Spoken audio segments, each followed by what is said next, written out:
Waalaikumsalam warahmatullahi wabarakatuh. Salam sejahtera, salam sehat, dan salam budi luhur. Salam budi luhur. Ya.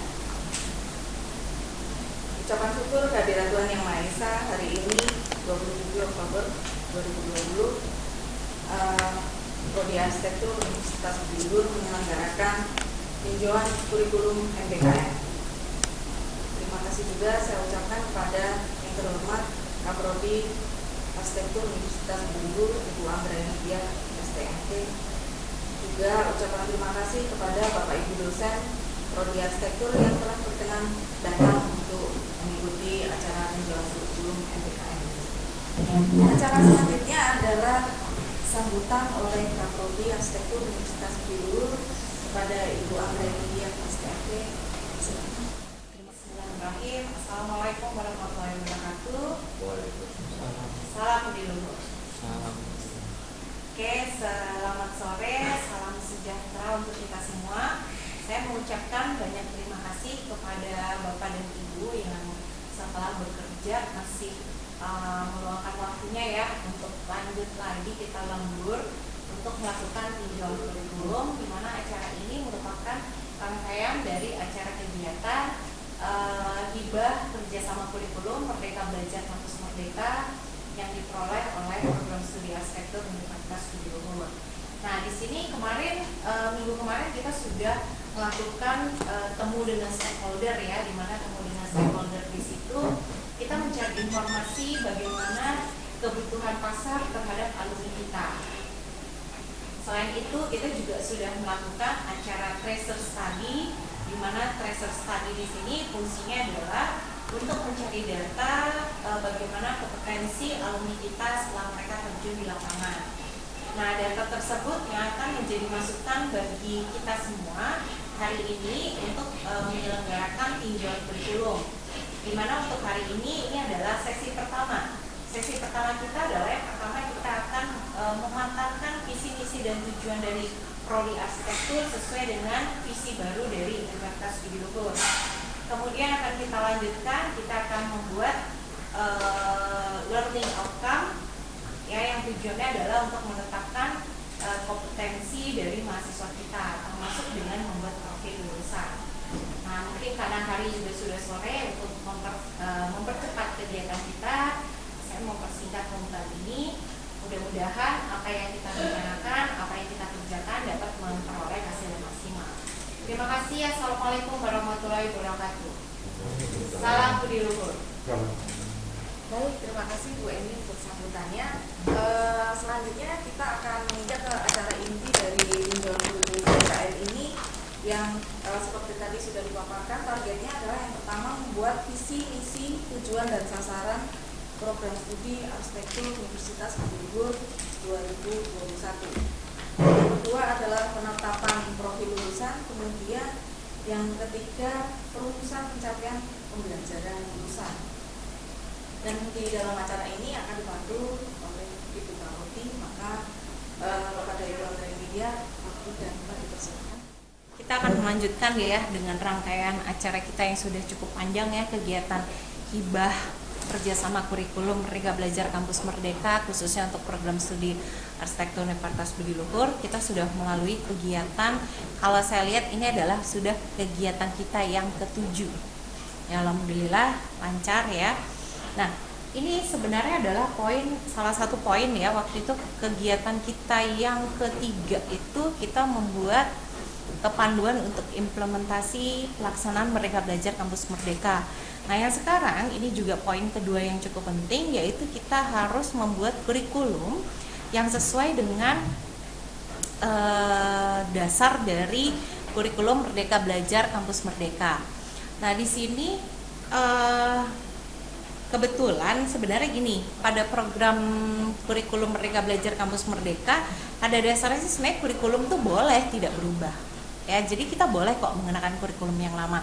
Tapi kebetulan sekali tinjauan kurikulum kita kan terakhir 2017 ya, artinya 2021 itu kurikulum kita sudah bisa melakukan tinjauan kembali setelah 4 tahun, dan itu bisa kita lakukan dengan tinjauan major atau tinjauan yang besar. Nah, bersamaan sekali waktunya dengan Mas Menteri itu menyatakan bahwa kurikulum itu sebaiknya sudah mengarah pada pelaksanaan Merdeka Belajar Kampus Merdeka. Nah, jadi saya rasa mungkin justru ini menjadi hal yang lebih mudah bagi kita semua untuk melaksanakan tinjauan kurikulum. Nah, di sini kemarin hasil rapat kita ya, kemarin sosialisasi pelaksanaan MBKM di tingkat universitas dari rektor sendiri juga sudah menyatakan bahwa visi dari Universitas Budi Luhur sampai dengan tahun 2024 itu sudah berubah. Ya, di mana di sini saya akan bacakan ya. Jadi di sini visi baru dari Universitas Budi Luhur yang berlaku sampai dengan 2024 adalah menjadi Techno Sociopreneur University pada tahun 2024 yang berperan aktif dalam pelestarian lingkungan global berbasis pada teknologi dan kebudiluhuran untuk kesejahteraan umat. Nah, tinjauan kurikulum yang akan kita lakukan hari ini, tahapan pertama adalah merancang visi, misi, dan tujuan yang baru. Ya, visi, misi, dan tujuan yang baru di sini kita harus mengarah pada visi baru Universitas Budi Luhur. Nah, di sini sebelum saya akan menampilkan nih visi kita yang lama, terus kita akan rubah seperti apa. Ini mungkin kita bahas dulu sama-sama ya. Nah, sebenarnya mirip sih dengan apa maksudnya gini, penjelasan yang saya berikan tentunya akan sama dengan penjelasan rektor yang kita sudah lewati bersama ya. Cuma saya akan mengingatkan kembali. Oke, kita lihat di sini. Yang pertama adalah kampus kita ini mengarah pada Techno Sociopreneur. Ya, tekno itu kalau kita lihat itu artinya karena kita sudah masuk era industri 4.0. Nah, berarti di sini tekno di sini dimaksud adalah kita harus update terhadap teknologi. Nah, tentunya mungkin bukan hal yang asing buat kita ya, karena kebetulan kan sejarah dari Budi Luhur kan berdirinya dulu dari ilmu komputer. Lalu kompensasi dari setiap program studi adalah berusaha untuk mempertahankan mata kuliah yang terkait dengan komputer. Alhamdulillah, kalau kita lihat kemarin dari hasil pertemuan dengan stakeholder dan tracer study, salah satu kelebihan dari lulusan kita adalah penguasaan terhadap media komputer itu cukup baik. Ya, sehingga salah satu kelebihannya adalah pada saat diberikan tugas untuk presentasi, mereka tuh cepat. Mereka bisa bikin tampilan presentasi itu yang meyakinkan dengan bantuan komputer. Nah, artinya apa yang kita pertahankan selama ini tentang kemampuan atau mata kuliah yang kita berikan untuk meningkatkan kompetensi di teknologi terutama di komputer arsitektur ternyata sangat bermanfaat dirasakan bagi stakeholder maupun oleh alumni sendiri yang merasakan. Nah, berarti mungkin saya rasa ya untuk masalah teknonya bukan hal yang perlu kita rubah lagi ya, karena kebetulan kita kan memang sudah matang ya. Walaupun minggu depan kita akan bikin matrik mata kuliah, mungkin kalau ada masukan untuk mata kuliah komputer yang lebih terupdate ya monggo. Tapi intinya kan bukan satu masalah lagi buat kita ya, karena komputer sendiri memang sudah jadi landasan di visi kita yang lama. Kayak kemudian ini adalah hal yang baru adalah sociopreneur. Nah, sociopreneur ini baru ya kalau buat kita ya. Jadi gini, kalau kemarin dari arahan rektor sociopreneur itu adalah kita meningkatkan jiwa kewirausahaan kepada mahasiswa kita. Nah, sosionya itu artinya berlandaskan pada rasa kemanusiaan. Ya. Nah, sosio sendiri itu ternyata terkait dengan blok yang berwarna oranye, yang saya blok yaitu kebudiluhuran. Jadi saya awalnya itu sempat salah persepsi gitu, mikir sosio itu apa jiwa sosial, terus kalau berwirausaha jiwa sosial ya nggak, istilahnya maaf ya nggak untung dong gitu. Ini bahasa kasarnya saya. Makanya saya waktu pertemuan dengan rektor saya langsung tanya, Pak, sebenarnya yang dimaksud dengan sociopreneur itu apa? Jangan sampai kita salah persepsi.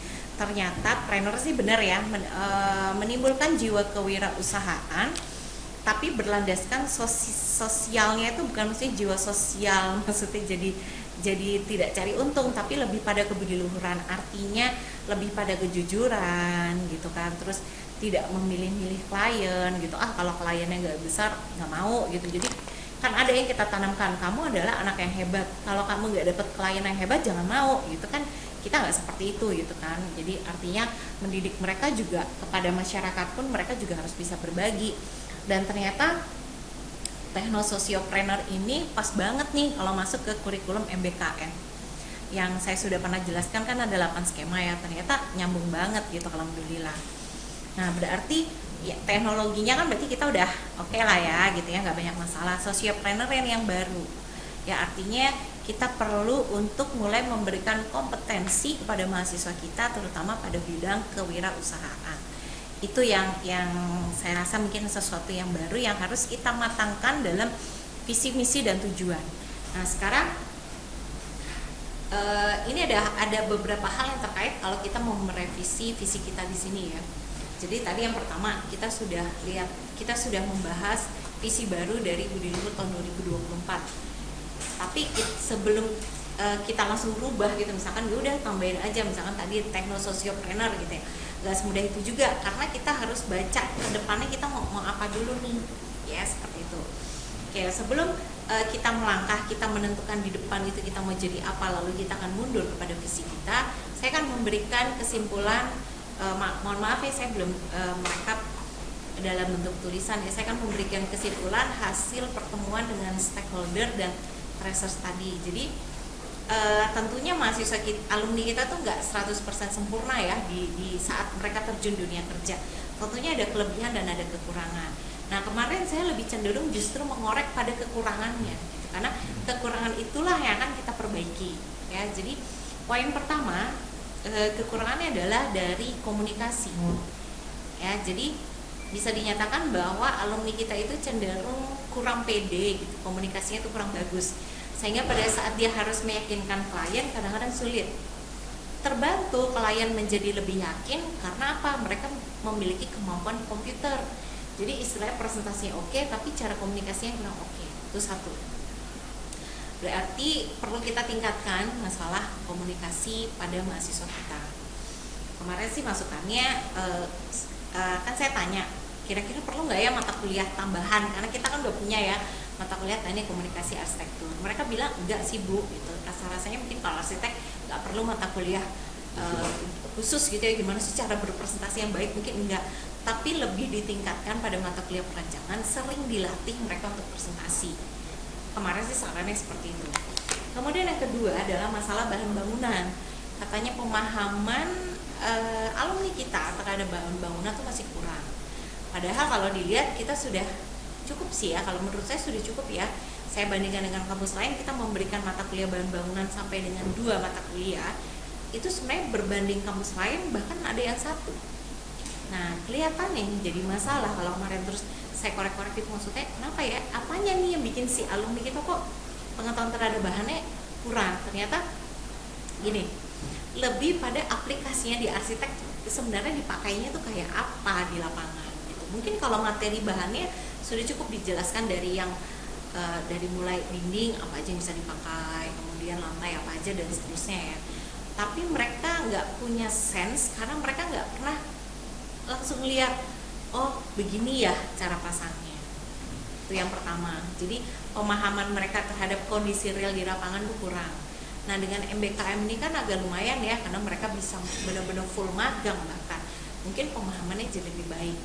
Kemudian yang kedua, material kekiniannya juga ternyata kurang. Jadi gini, ya Bu, kalau cuman bilang dinding itu dibuat dari bata atau hebel mah ibaratnya kita nggak, maksudnya gini, pada saat terjun di lapangan ada proyek yang nggak butuh itu aja gitu. Itu standar, kita kasihlah yang lebih kekinian, misalkan ada panel sandwich gitu kan, atau dinding yang lainnya yang dari bahan daur ulang dan lain-lain. Nah itu yang dirasa katanya kurang dari alumni kita.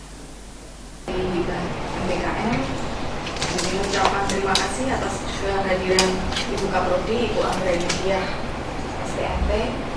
Juga ucapan terima kasih kepada Bapak Ibu dosen Prodi Arsitektur Universitas Budi Luhur yang telah berkenan meluangkan waktunya, menyisakan waktunya hingga kita bisa melanjutkan serangkaian acara dari MBKM ini.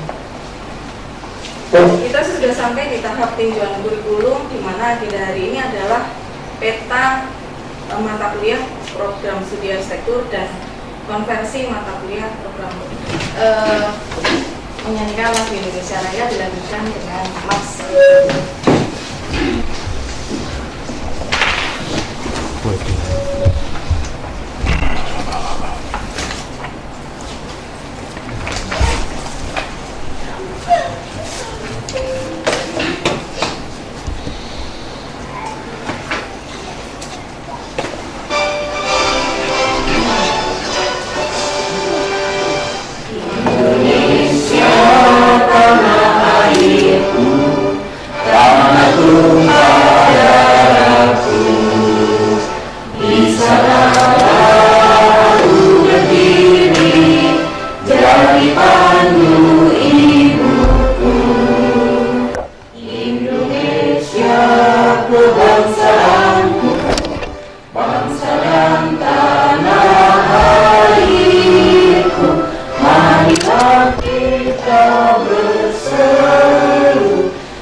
permukiman itu lebih spesifik pada ini Bu, kondisi sosial budayanya. Kalau real estate itu ada unsur apa namanya, cari keuntungan itu apa namanya? Profit. Profit. Itu kalau apa Pak? Real estate. Kesana. Jadi kumpasannya itu kalau si permukiman itu menyangkut masalah sampai ke profitnya dari sosial budaya masyarakat sampai tempat tinggalnya seperti apa, termasuk juga rumah tradisional tuh. Jadi kayak rumah tradisional, rumah Nusantara itu semuanya tuh masuk di permukiman sebetulnya. Tapi real itu cenderung untuk value, mendapatkan profitnya tadi. Gitu. Kalau real estate, berarti mumpung kita belum statement keluar peminatan nih, lebih peminatan kita pada real estate atau permukiman? Iya tadi tuh kalau permukiman itu masuk real estate masuk di permukiman juga, tapi kalau real estate sendiri Tidak. artinya iya. Sebenarnya gini Berarti loh, yang mending permukiman ya, real estate karena kan bagian dari perencanaan kawasan. Iya. Gitu. Jadi, tapi dia mungkin lebih ke kayak kita bikin Profit. Bintaro gitu loh. Ya Kita cari lebih- profitnya gitu. Kalau permukiman kan kita kayak ngerancang rumah deret. Nah ngerancang itu jadi yang rusun, tapi di dalam satu kawasan itu pun kita bisa ngerancang real estate-nya gitu. iya permukiman makanya kan itu induknya kan, induknya jadi kita permukiman ya. di luar permukiman, jadi mencakup real estate juga. Gitu. Kita nggak apa-apa nyebut real estate, cuman kita induk besar kita permukiman. Real estate tuh buat jualan aja gitu. Ke sana. Jadi real estate-nya tuh ilmu pengetahuannya untuk permukiman, dari permukiman kan lebar, habis itu dikecilin ke real estate. Itu arahnya di marketing properti jualannya. Ya ada unsur marketing properti, Iya. ada unsur juga. Jadi marketing properti udah nggak pilihan Pokoknya lagi, profit aja bu profitnya. masuk ke mata kuliah wajib. Oke, saya ucapkan terima kasih atas kerjasama dari Bapak Ibu sekalian sehingga hari ini kita bisa menyelesaikan visi misi tujuan baru, profil lulusan dan learning outcome. Saya ucapkan terima kasih. Assalamualaikum warahmatullahi wabarakatuh. Acara saya kembalikan kepada MC. Saya mengucapkan terima kasih atas kehadiran Bapak Ibu dan segala sumbangsinya hingga acara ini. Tinjauan kurikulum MBKM dapat berjalan dengan lancar. Jika ada salah-salah kata, saya mohon maaf. Mudah-mudahan apa yang kita bicarakan di sini bermanfaat untuk perkembangan prodi arsitektur Universitas Bogor ke depan. Baik, saya tutup. Wassalamualaikum warahmatullahi wabarakatuh. Waalaikumsalam warahmatullahi wabarakatuh. Salam sejahtera, salam sehat, dan salam budi luhur. Salam.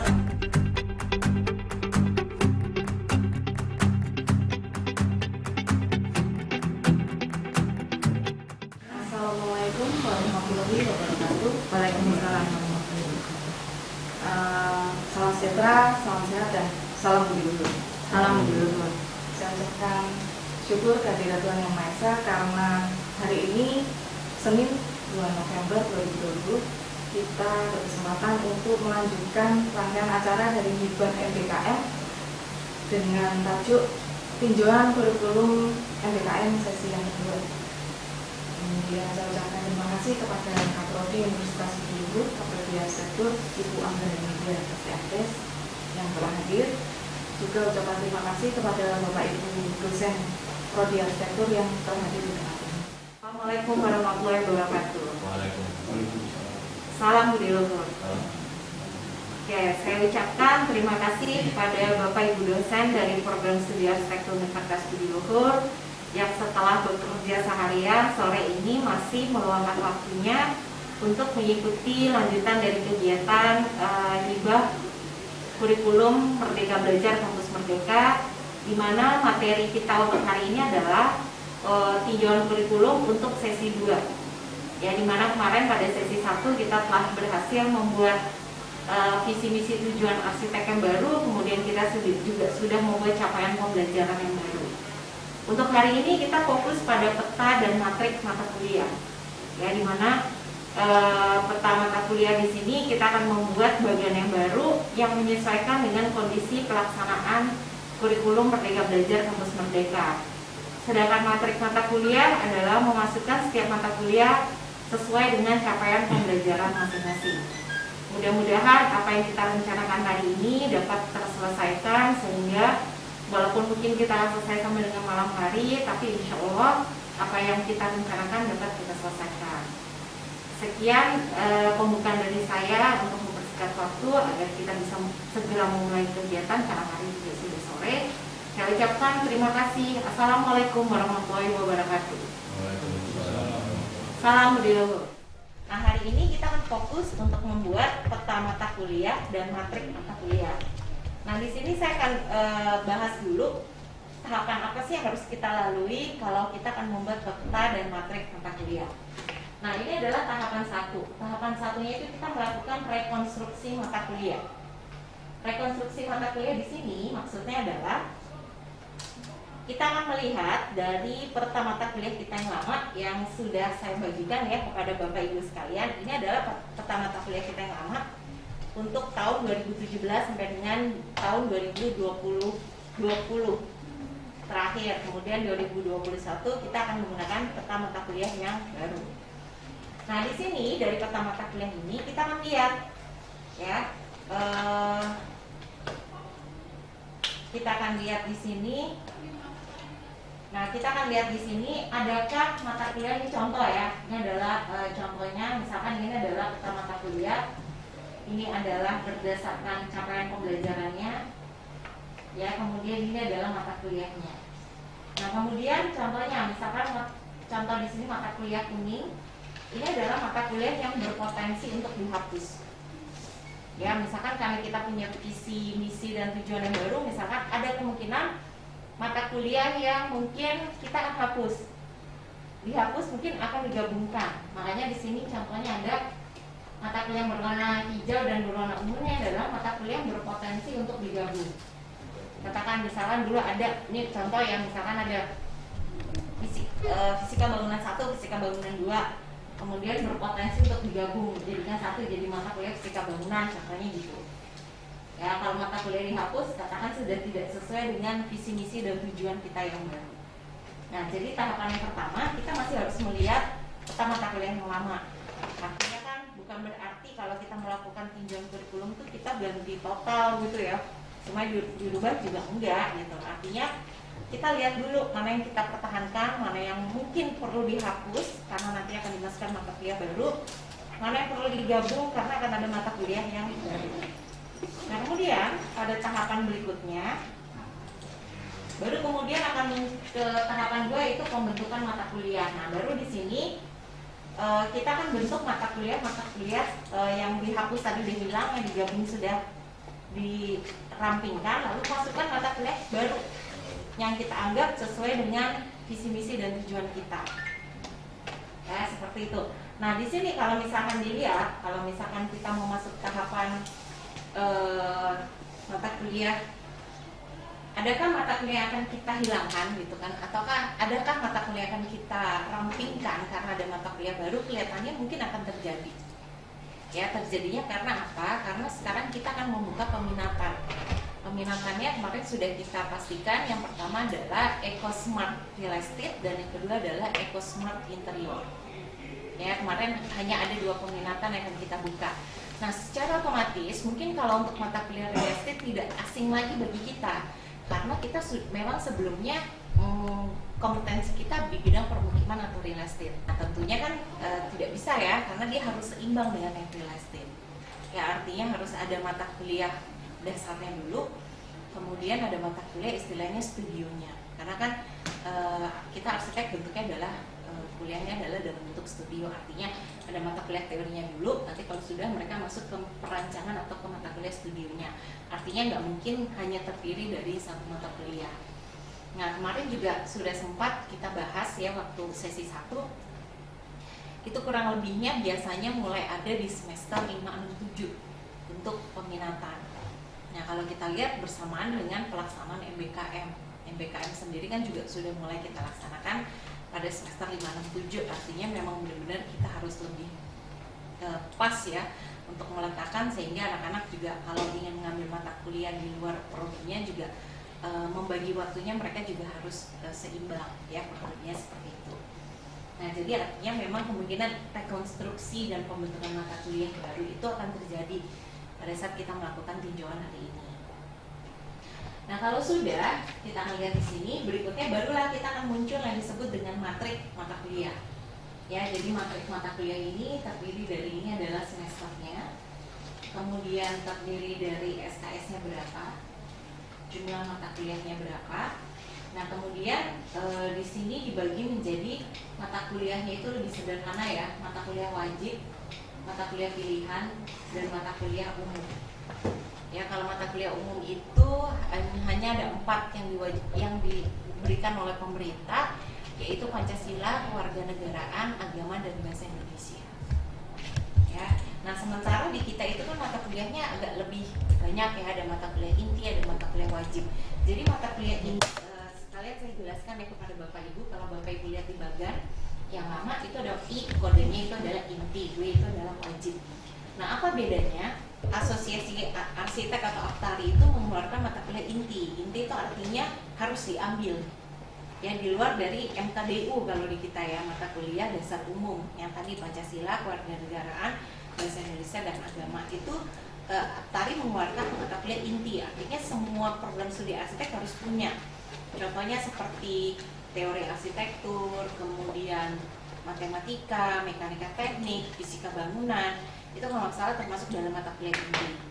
Nah, tetapi kemudian berkembangnya mungkin zaman ya, masing-masing perguruan tinggi itu kan punya warna sendiri-sendiri ya, sehingga mata kuliah inti itu seperti jadi apa sih istilahnya, membatasi program studi untuk memberikan warna pada mata kuliah yang lain, karena cukup banyak mata kuliah inti, sehingga Aktari saya lupa ya, kan mulai tahun 2010 itu sudah meniadakan mata kuliah inti sebenarnya. Jadi tidak ada lagi mata kuliah sebenarnya yang wajib diambil. Itu karena masing-masing diberikan kebebasan untuk memberikan warna pada program studinya masing-masing. Nah, tapi kita memang masih mengacu ke sana, masih mengacu ada mata kuliah inti, ada mata kuliah wajib gitu ya. Bahkan dari Budi Luhur sendiri juga sama. Kalau misalkan kita lihat dari orakelnya gitu ya, pada saat kita akan input kurikulum baru dengan mata kuliah baru itu tetap akan ditanyakan ini termasuk mata kuliah inti atau termasuk mata kuliah wajib ya. Tapi pada dasarnya dari arsitek sendiri sudah tidak lagi memberikan, sehingga kemarin saya sudah sempat studi beberapa perguruan tinggi ya, arsitektur di perguruan tinggi baik swasta maupun negeri, ternyata benar mereka sudah ada kok yang misalkan matematika tapi nggak ada lagi label inti gitu loh, tapi mereka menyebutnya sebagai mata kuliah fakultas kebanyakan gitu. Kemudian teorinya sendiri, kalau dulu kan ada teori 1, 2, dan 3 ya kalau inti, kalau sekarang bahkan seperti kita udah nama labelnya itu misalkan teori pola pemikiran arsitektur, teori bentuk ruang dan massa seperti itu, tapi tidak ada label mata kuliah intinya, mereka hanya menyebutnya sebagai mata kuliah wajib.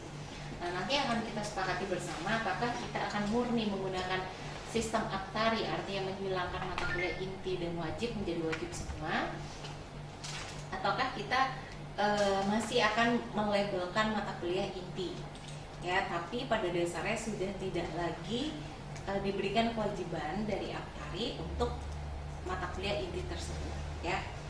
Nah, seperti itu, makanya di sini lebih simpel ya, cuman adanya mata kuliah wajib, mata kuliah pilihan, dan MKU.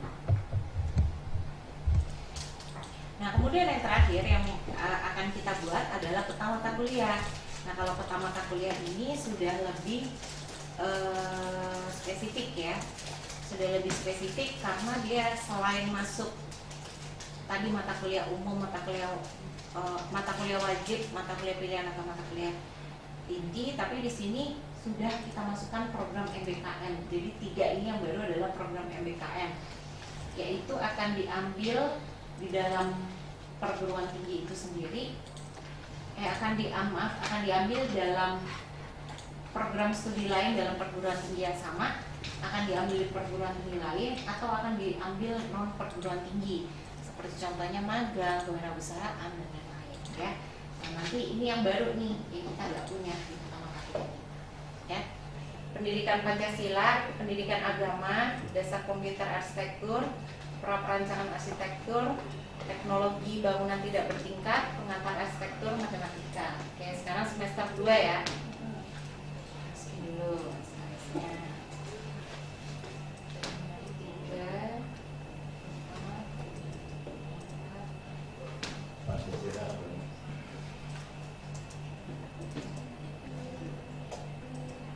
Mekanika teknik semester 2 ya. Iya.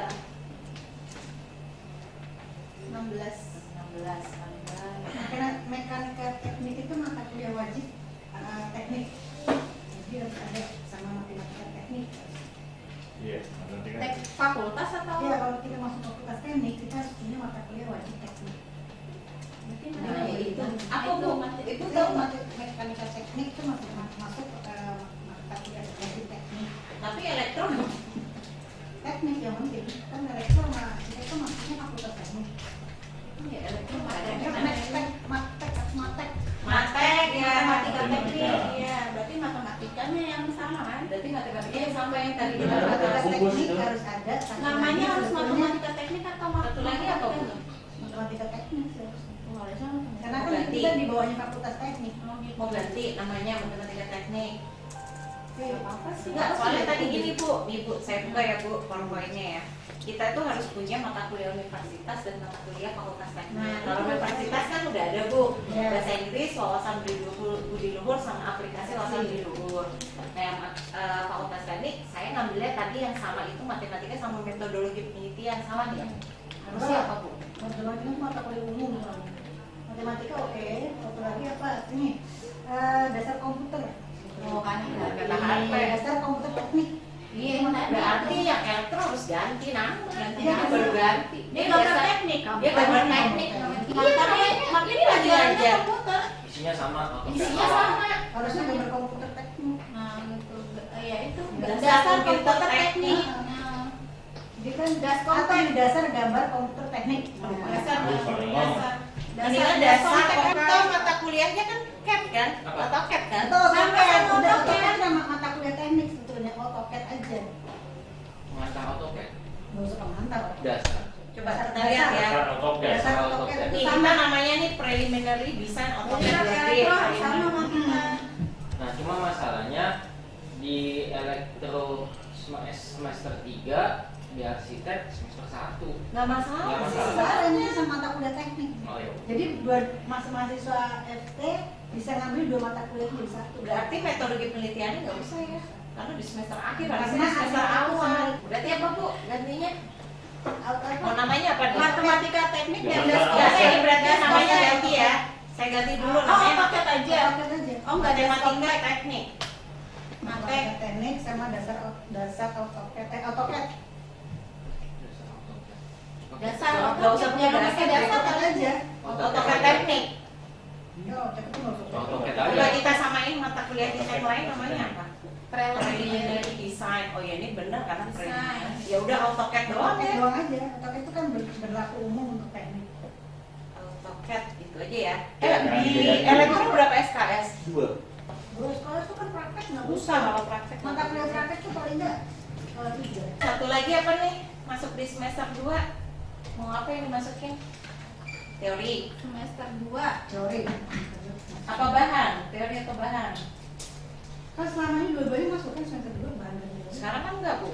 Itu udah 18 SKS. Berarti cuma tinggal kurang 2. Karena kan mekanika teknik pindah.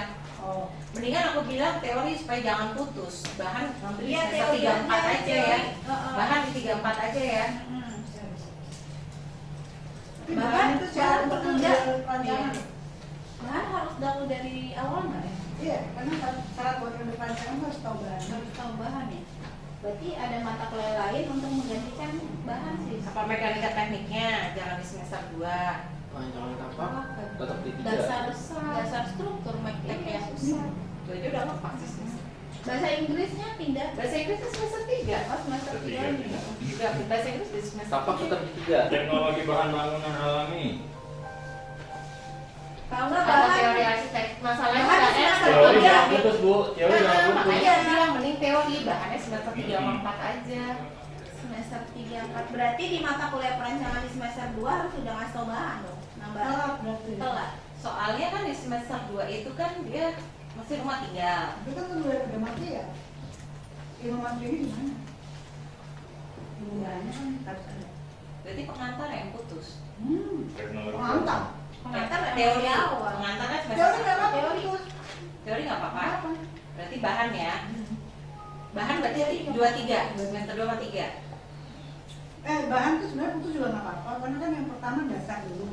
Nah untuk aplikasi bahan mesti di semester saya nggak akan datang. Oh ya udah, berarti satu aja dulu ya, meski semester 2 dulu ya. Ya tak suruh praktek. Jadi kamu maunya apa? Misalkan dibagi ada lagi temanya tentang suhu, ya mereka ukur, ada yang ukur Yang harus masjid, ada yang bang ukur tuh harus orang nggak ngerti. Harus orang dalam gitu. orang alatnya ada. Ada Pak. Saya bisa kerja sama elektro untuk Nanti kan saya pindahin dulu nama mata kuliahnya. Habis itu ini sama transfernya dari kurikulum 17 ke 21. Kalau ini mengambil ini ditransfernya kemana? Ini daminya makin banyak karena tembangnya semua berubah. Cara kita hari ini mungkin sampai di sini. Silakan Bu Inggit kalau mau ditutup. Terima kasih atas segala dukungan serta partisipasinya dalam acara tinjauan kurikulum MPKM sesi yang kedua ini, hingga kita bisa menentukan bagan kurikulumnya. Kurang lebihnya penyelenggaraan acara ini saya mohon maaf, dan semoga acara ini bermanfaat bagi keberlangsungan serangkaian acara dari MPKM yang masih ada beberapa tahap lagi. Begitu saya tutup. Assalamualaikum warahmatullahi wabarakatuh. Waalaikumsalam. Salam budi luhur. Salam budi.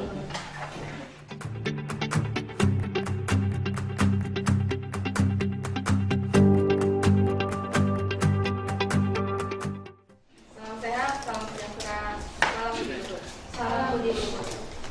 Selamat syukur pertama-tama kehadirat Tuhan Yang Maha Esa atas hari ini kita melanjutkan serangkaian acara dari MPKM. Jadi ucapan terima kasih atas kehadiran Ibu Kaprodi, Ibu Anggreni Diah, STMT. Juga ucapan terima kasih kepada Bapak Ibu dosen Prodi Arsitektur Universitas Buluwur yang telah berkenan meluangkan waktunya, menyisakan waktunya hingga kita bisa melanjutkan serangkaian acara dari hikmah MPKM ini. Kita sudah sampai di tahap tinjauan kurikulum, di mana agenda hari ini adalah peta mata kuliah program studi arsitektur dan konversi mata kuliah program studi arsitektur. Bismillahirrahmanirrahim. Terima kasih kepada Bu Inggit. Assalamualaikum warahmatullahi wabarakatuh. Salam budi luhur. Selamat sore kepada Bapak Ibu sekalian. Saya ucapkan banyak terima kasih karena di sela kesibukan dari pagi hingga sore hari ini Bapak dan Ibu masih meluangkan waktu untuk hadir di acara tinjauan kurikulum tahap terakhir, yaitu sesi ketiga, di mana hari ini kita akan menyelesaikan tentang mata kuliah kita, yaitu memasukkan setiap mata kuliah ke dalam capaian pembelajaran lulusan. Ya, kemudian nanti kalau sudah, kita akan melakukan konversi dari mata kuliah 2017, bagaimana akan kita konversikan ke mata kuliah 2021. Demikian pembukaan dari saya ucapkan selamat bekerja, semoga apa yang kita rencanakan hari ini dapat kita selesaikan dengan baik. Saya ucapkan terima kasih. Assalamualaikum warahmatullahi wabarakatuh. Salam budi luhur. Salam. Baik, terima kasih Bu Eni untuk sambutannya. Kita langsung menuju ke acara inti, Bapak Ibu, yakni pembahasan tinjauan kurikulum MPKM dengan agenda peta mata kuliah program studi arsitektur dan konversi mata kuliah program studi arsitektur yang akan dipandu oleh Kaprodi Arsitektur Bu Anggreni. Terima kasih kepada Bu Inggit. Kemarin ada sedikit perubahan ya dari bagian yang sudah kita sepakati. Ada satu mata kuliah tambahan yang kemarin terakhir itu akhirnya kita hilangkan karena akan menyesuaikan dengan materi dari MPKM. Oke, jadi kemarin itu terakhir pertemuan kita yang waktu tanggal 2 November itu kita tuh kemarin menambahkan mata kuliah namanya bisnis. Pokoknya entrepreneur lah yang berhubungan dengan dunia arsitektur. kemarin itu kita lupa membahas, jadi kita tuh kemarin membahas MBKM itu berhenti di semester 5, karena kan semester 5 kemarin kita membahas MBKM sehingga keluarlah ada mata kuliah pilihan 1 dan ada mata kuliah pilihan 2 ya, dan dimana masing-masing itu 3 SKS karena kita menyesuaikan dengan mata kuliah pilihan yang ada di prodi lain. Nah, termasuk artinya kita juga harus berubah nih, mata kuliah pilihan kita juga harus mengikuti 3 SKS. Nah, ternyata begitu kita masuk semester 5 dan 6 kita lupa nih bahwa ada MBKM yang sifatnya di 6 dan 7 itu adalah 8 skema MBKM. Nah, sehingga harus kita pertimbangkan bahwa mata kuliah yang muncul pada semester 6 dan 7, andai kata mahasiswa katakan dia mau magang kah atau mau penelitian, terjun ke masyarakat dan lain-lain ya, kan ada 8 skema ya, itu siap nggak mata kuliah itu? Mungkin mereka full gitu ya, artinya mereka full akan mengambil perkuliahan di luar kampus. Nah, kemarin saya sudah sempat berdiskusi secara online dengan Bu Putri juga kemarin sebagai mantan kaprodi mungkin yang juga sudah lebih pengalaman lebih banyak daripada saya pada saat membuat kurikulum. Nah, sehingga kemarin mata kuliah terakhir itu kita tiadakan. Saya menambahkan pada bobot SKS. Jadi kemarin itu kan kalau di visi, kalau kita ingat ya, kita kan punya visinya itu ada tekno, itu kita sudah selesai punya mata kuliah komputer 8 semester. Kemudian sosiopreneur kita sudah menambahkan ada marketing property, kita naikkan kemarin 3 SKS, dan bisnis interior juga 3 SKS. Kemudian permukiman kita punya real estate, bahkan kita jadikan sebagai peminatan. Nah, kemudian ada yang berwawasan lingkungan, sehingga mata kuliah yang diampu oleh Pak Hakim, arsitektur dan tata lingkungan, SKS-nya kita tambahkan menjadi 3 SKS. Jadi mungkin nanti Februari pada saat kita akan merevisi RPS, mungkin Pak Hakim sudah bisa menyesuaikan, artinya mungkin akan ada materi yang bisa ditambahkan karena jumlah SKS-nya sudah menjadi 3 SKS. Nah, kemudian kemarin juga arsitektur Islam itu kemarin masuknya semester 7. Saya berpikir kelihatannya dia nyempil sendiri, jadi semester 7 itu isinya sebenarnya sudah lebih ke arah profesi, tiba-tiba muncul masih ada mata kuliah yang sifatnya masih teori. Sehingga kemarin diskusi dengan Bu Putri, Bu, saya pindahkan aja semester 6 supaya dia bersamaan dengan masih kan seperti arsitektur dan tata lingkungan itu masih sifatnya teori. Sementara di semester 7 kalau kita lihat lebih ke profesi arsitektur, seperti ada peranata pembangunan, kemudian seminar, etika dan keprofesian, serta manajemen proyek. Jadi kemarin yang bisnis akhirnya menpronya balik lagi ke semester 7. Nah, kemudian kemarin sesuai harapan dari Pak Harfa, saya sampai salah baca, bahwa kemarin Pak Harfa tuh berharap semester 6 itu kan anak-anak KKP ya Pak Harfa ya, mungkin Pak Harfa mungkin sebagai koordinator KKP mungkin yang lebih banyak dicurhatin anak-anak. Kalau jumlah, kita nggak menyebut SKS tapi jumlah mata kuliahnya banyak tuh, kalau Pak Harfa kan kemarin harapannya kalau bisa jangan banyak-banyak, kasihan. Ternyata terpenuhi, mereka hanya ada 6 mata kuliah yang mereka ambil termasuk KKP-nya, walaupun jumlah SKS-nya 18. Jadi kebetulan di semester 6 ini banyak mata kuliah yang SKS-nya digemukkan, seperti contohnya arsitektur dan tata lingkungan, kemudian arsitektur Islam, itu kita gemukkan sehingga jadi alhamdulillah Pak Harfa anak semester 6 pada saat KKP mereka mengambil hanya 6 mata kuliah. Bahkan jumlah mata kuliahnya lebih banyak di semester 7. Mereka 7 mata kuliah, cuman SKS terus soalnya 2. Jadi jumlah lebih banyak, pada totalnya hanya 17 SKS ya. Jadi kurang lebih perubahan yang kemarin saya lakukan diskusi dengan Bu Putri secara online, jadi meniadakan mata kuliah tambahan. Sehingga kalau kita perhatikan pada bagian, kita akan coba lihat ya, semester 6 mereka ada kuliah kerja praktek, teknoekonomi bangunan, metodologi penelitian, arsitektur Islam, arsitektur dan tata lingkungan, serta yang terakhir adalah perancangan kawasan dan permukiman. Nah, di sini pada saat kemarin saya sudah mengupdate buku implementasi panduan MBKM-nya, sudah saya update. Saya minta masukan dari Bapak Ibu, nanti bisa saya update kembali jika perlu perubahan. Andai kata mahasiswa mau ngambil program MBKM, lalu mata kuliah apa yang masih kita tahan, yang artinya ini anak nggak boleh masih wajib mengambil mata kuliah tersebut. Lalu mata kuliah apa yang kita anggap oke, mahasiswanya boleh mengambil di luar kampus. Kalau kemarin pertimbangan saya memilihnya bahwa semua mata kuliah pilihan tetap wajib diambil yang berada pada semester 5, 6, 7.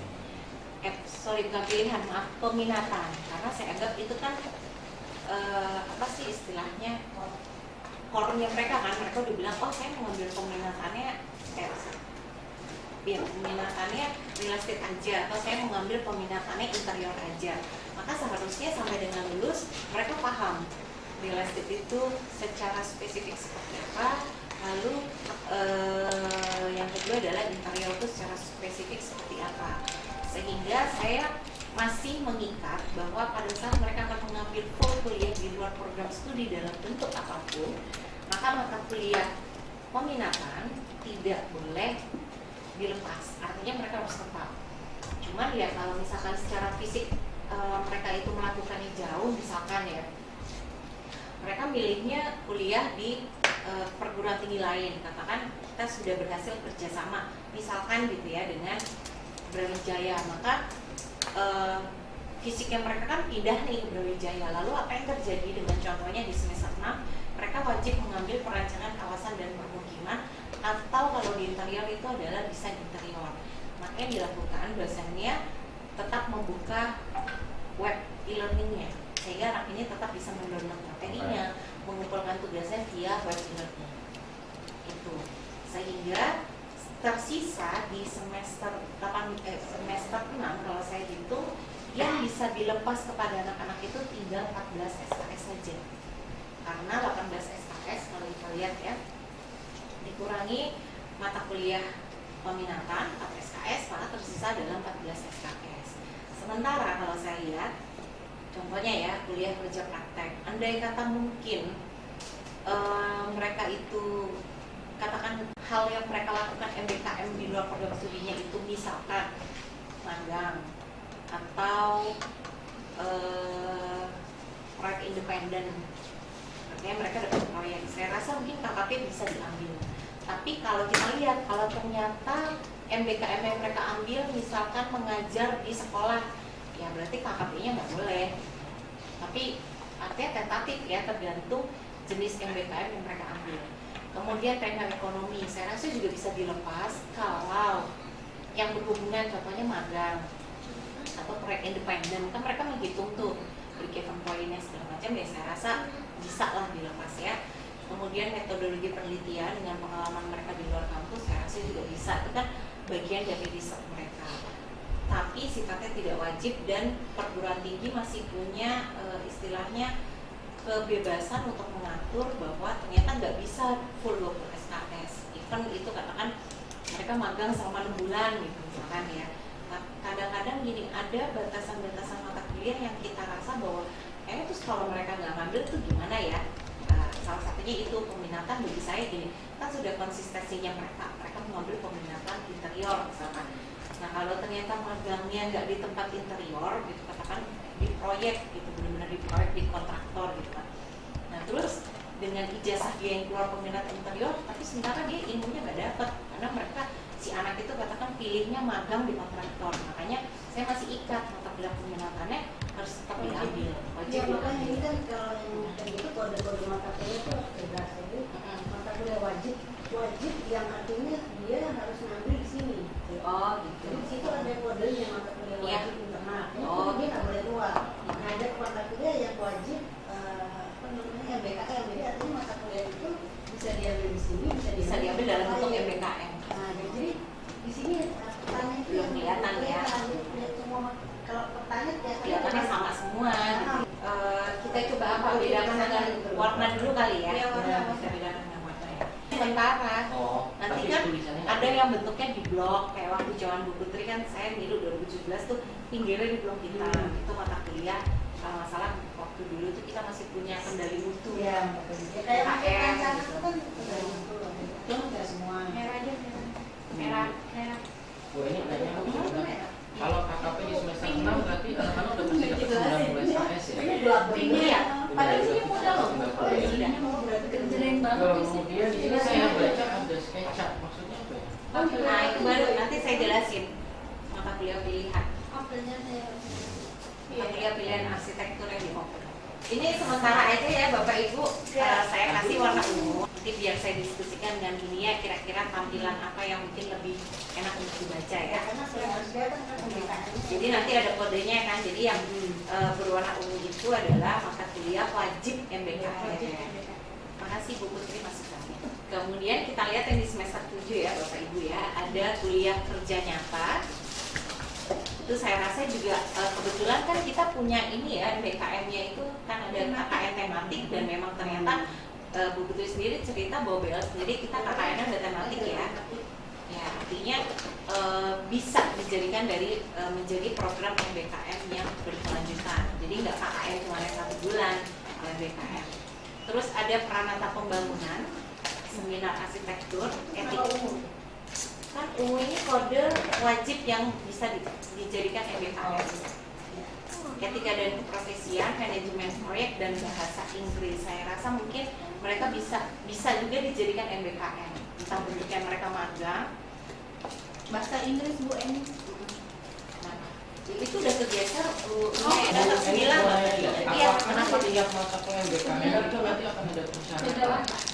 Persyaratan Kayak misalnya gini, Iya makanya. MBKM untuk desain interior, desain interior, apa Di sini namanya? ya kan Contohnya apa? Mata kuliah apa?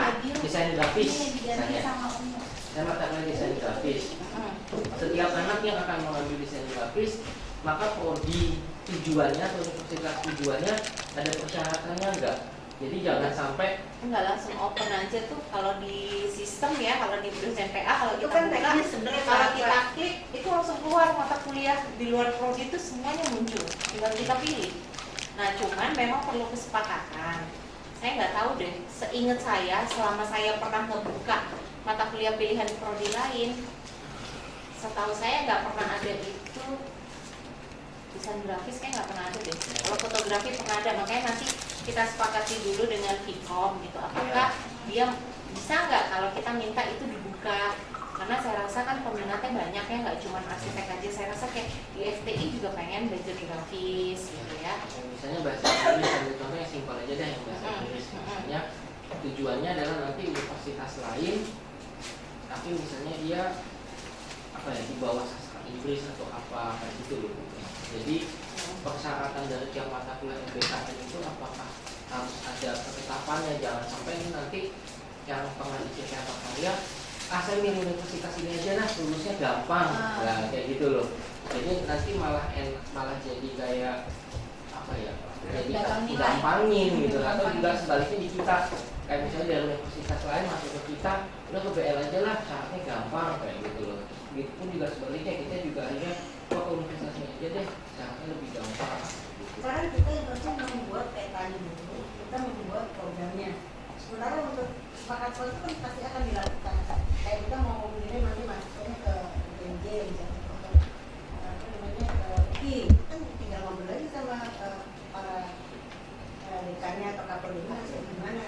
Jadi kan mereka pasti akan ngobrol lah. Kayak pernah kita kan kirim masuk aku kok bayar ke UI, mereka tapi ya balik-balik ke sini nggak terus pindah ke UI juga. Gitu. Cuman itu artinya kita bisa membuat mahasiswa kita punya pandangan lain.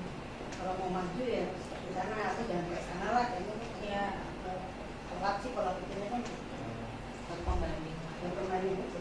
Kalau untuk penambahan, jadi gini, kemarin itu sudah disepakati kalau untuk penambahan begini. Misalkan arsitektur Islam, ternyata mahasiswa kita mau mendalami ambilnya ke UIN nih. Ya. Ternyata di UIN namanya beda. Iya, misalkan Islam dalam pembinaan gitu kan. Nah, pada saat kita mau masukkan ke transkrip nilai, kita transfer ke arsitektur Islam. Tapi di SKPI harus diterangkan bahwa anak ini makanya SKPI-nya nanti akan ditambahkan. Kan sekarang nggak ada tuh dia kuliah di sekolah lain, kan nggak ada tuh kalau pilihannya kan baru penelitian, pengabdian, organisasi kayak gitu ya. Nanti bisa anak itu memasukkan dia pernah kuliah di UIN, mengambil mata kuliahnya apa. Mungkin saran saya sih membayangkan harus juga ditulis konversinya. Mengambil mata kuliah ini dapat nilai A sebanyak 3 SKS dikonversi ke mata kuliah arsitektur Islam, dapat nilainya sama A gitu sebanyak 3 SKS. Saya rasa sih harusnya sedetail itu. Jadi tampilnya nanti akan di SKPI supaya tidak merepotkan transkrip kita. Karena kan kemarin juga itu kan pertanyaan saya, apa mata kuliahnya itu harus sama seperti asal? Karena kan berarti kebayangnya DTI punya effort yang lebih sulit lagi nih.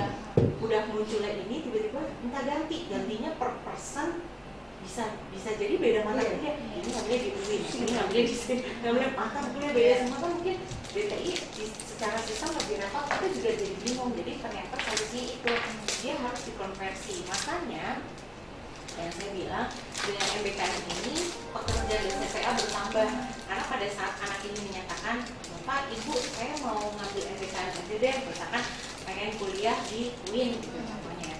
Terus kita lihat mata kuliah di UIN yang tayang itu yang diambil apa, bisa dikonversi apa.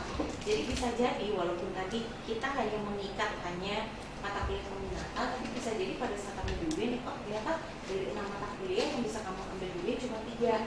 Gitu, kayak gitu. Ini kita belum bicara teknis lagi masalah biaya. Nah iya itu dia. Itu ada lagi, nah itu katanya menunggu keputusan dari universitas. Karena kan bisa jadi apakah SKS kita yang lebih mahal atau SKS mereka yang lebih mahal. Itu belum lagi kalau yang di luar kota, lalu gimana dengan biaya hidupnya? Transportasi. Iya, kemarin Pak Wendy juga udah bilang, jadi kok nanti akan kita sepakati walaupun FTI itu udah running, dia dengan UGM. Tapi lihat aja hitungannya gimana. Kebetulan SKS kita lebih mahal, Bu. Jadi aman. Jadi persis misalkan gini, contohnya di BL ada 20 SKS, terus di UGM 20 SKS. Mereka bayarnya murni, hanya uang kuliah nih. Kebetulan SKS-nya kan karena harganya sama, jadi rupiahnya tinggal ditransfer BL ke UGM. Cuman biaya hidupnya Kita tahu sendiri, Pak. ditanggung sendiri, tapi kita masih rincian. Seenggaknya orang tua yang punya bayaran. Jadi kan wajar ya kalau orang tua gini, anak saya mau ambil MBKM. Kira-kira kalau 4 bulan, kan kalau kuliah tuh 4 bulan ya sebenarnya. 4 bulan anak saya di sana tuh butuh uang berapa? Dan kita tuh seenggaknya punya gambaran, walaupun itu dikerjakan sendiri oleh si anak. Artinya kitanya itu bukan berarti duitnya disetorkan ke kita, bukan. Tapi anak ini punya gambaran. Nah, iya. Sekian, rinciannya ini. tapi dikembalikan lagi. Iya. Tapi kalau nggak salah katanya Mbak Uta, sehingga saya dibilang yang memfasilitasi mencari tempat tinggal itu dari BL. Jadi artinya anak itu nggak ujuk-ujuk datang sendiri ke Jogja, Dilepas ngekos di mana ya gitu. Bahkan kalau yang modelnya magang, mereka punya Berarti pembimbing harus lapangan. ada ini apa kuota, artinya yang mau mengambil MBKM keluar kota harus dibatasi orang. memang. Oh iya, benar. benar. Nggak bisa satu orang keluar, Iya. dan memilihnya pusing, yang bayar-bayar rugi kan? Iya, Kita bayarin berapa hanya ini? satu Kita anak. sudah nentukan. Iya. Belum, oh ya kita belum ya. nentuin ya. Istilahnya Iya, dia kan? masukkan dari Berapa Bapak persen? Ibu, kan masuknya nanti di buku panduan. Istilahnya break even point-nya minimal dapat kalau mahasiswa 10 ya. Oh iya. Karena FTI kan udah running ya, jelas ya Bu ya. Kalau 10 nggak? Ada persyaratan akademisnya nggak itu? Kan 10 tuh. Ada persyaratan akademisnya nggak untuk yang mahasiswa ikut MBKM? Kalau semua ikut. Makanya itu ada kuota. Iya. Apa kayak Gilato, kayak gitu Kenapa? boleh. Ya, gitu. sebenarnya sih cuma persyaratannya kalau di buku panduan, persyaratannya hanya dia sudah lulus berapa SKS. Oh. Tapi kalau IPK-nya nggak ada. Nggak IPK berdasarkan jumlah Karena juga SKS. sudah ya, yang penting mampu. Iya, mirip-mirip kayak KKP KKN lah dibatasi ini udah harus lulus sekian SKS. Cuma itu aja sih. Ya, Tapi semua anak punya hak yang sama. sama berarti ya nanti bikin rincian biayanya seperti itu aja. Nggak terlalu sulit mungkin ya, karena kita Tapi di tempat yang diterima gimana, ada ketentuan nggak? Takutnya kan kayak kita pindah aja, misalkan level akreditasinya minimal sejajar Makanya gitu itu kan kan. harus dibicarakan Nah, sama Dua universitas ya. kalau untuk kuliah di perguruan tinggi lain syarat MBKM kalau kita belum A maka dia harus di atas kita. Tapi kalau kita misalkan kita udah A, nah kan nggak ada lagi di atas kita, maka boleh selevel. Tapi harus satu level di atas kita kalau kita belum A. Itu persyaratan untuk kuliah di perguruan nanti tinggi lain. bisa Kita Buki OMJ, ya, Inovasi dan Pancasila. OMJ, Pancasila. Pancasila. Tidak ada. Alhamdulillah kita punya 3. Iya. Tapi nggak ada yang bisa tempat lain. Nggak apa-apa, Nggak apa-apa yang setara bener kalau UMJ kemarin kaprodinya kan baru tuh Pak siapa ya, dia udah bilang sama aku dia pengen kerja sama MBKM tapi pastinya bukan di pertukaran mahasiswa karena dia nggak bisa ke tempat kita. FPS-nya kayak apa? Transportasi. FPS-nya kayak apa itu? FPS-nya kayak apa? Sebenarnya lebih banyak teori. praktek ya. Jadi Sama Iya, teorinya udah dapat di takutnya kan beda lah. teorinya kan udah dapat di teori 1 dan teori 2. Hmm. Nah di konsep ini adalah aplikasi teori. Jadi kita mungkin Menjadi sebuah konsep, ya, konsep desain. Sekilas mengenai konsep teori-teori. Sekarang kalian menentukan mau membuat apa, mau ambil teori apa, terus transferkan ke desain gitu. Bikin konsepnya terus buat desain. Kalau bahasa Indonesianya bahasa Inggrisnya kan konsep desain. Bahasa Indonesia ya? Konsep and transformation design. Konsep dan transformasi itu bahasa Indonesia. Konsep dan transformasi desain. Konsep dan transformasi desain. Nah, konsep desain aja.